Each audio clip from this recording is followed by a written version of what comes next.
All right, so this is gonna be for my real followers. It's allegorical expression of how I see the world, as well as how I perceive that the world sees and reacts to me. What I need you guys to do is really listen to what I have to say all the way to the end. Give yourself some time to ponder about it and absorb the information, and then tell me what you think in the comments. I really want to hear other people's perspective about how I see things. All right, here we go. It's called the Ocean of God. So, in the beginning, there was only an ocean. Not an ocean of water, but an ocean of knowledge. Every truth, every mystery, every law of nature, every story, every experience, every possibility already exists within it. Some call the ocean God. Now, no creature could drink the entire ocean, so each found a way to hold a small piece of it. Some built bowls. One bowl was called Christianity. Now, when I say bowl, I mean something like, see in your mind a fish bowl. That's what I mean. Another, Islam. Another, Hinduism. Another, Buddhism. Thousands of bowls floated upon the ocean, each filled with real water taken from the same source. The fish born inside each bowl learned the water well. They learned its currents, its language, and its beauty. When they looked beyond the glass, however, everything appeared distorted. Outside was darkness, shapes that they couldn't understand, their own reflections mixed with the unknown. Many concluded everything outside our bowl must be dangerous. So they stayed, not because they hated the ocean, but because they feared losing themselves. They feared venturing outside of their bowl. Then there were the fish that never lived inside a bowl.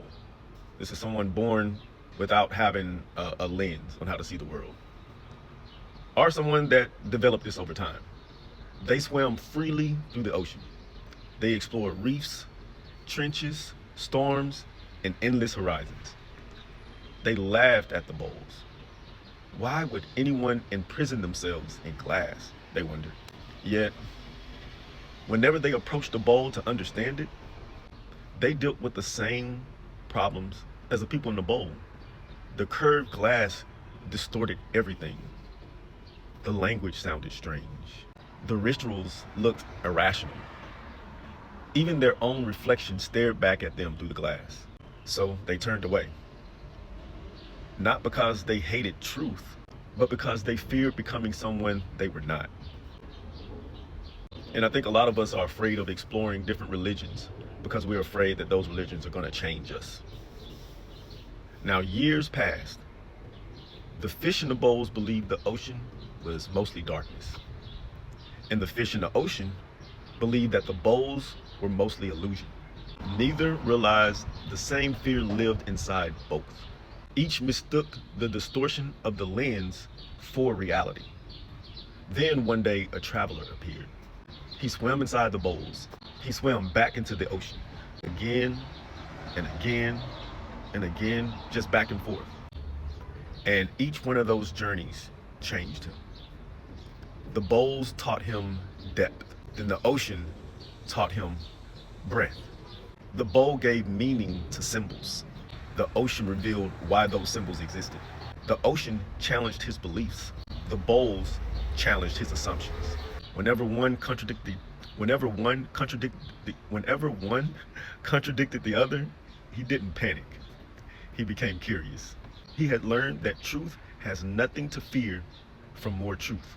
Eventually, someone asked him, which is greater, the bowl or the ocean? And he smiled. The bowl lets me hold water. The ocean reminds me that the bowls were never the source. The bowl taught me to drink. The ocean teaches me that there's always more. If I reject the bowl, I lose wisdom.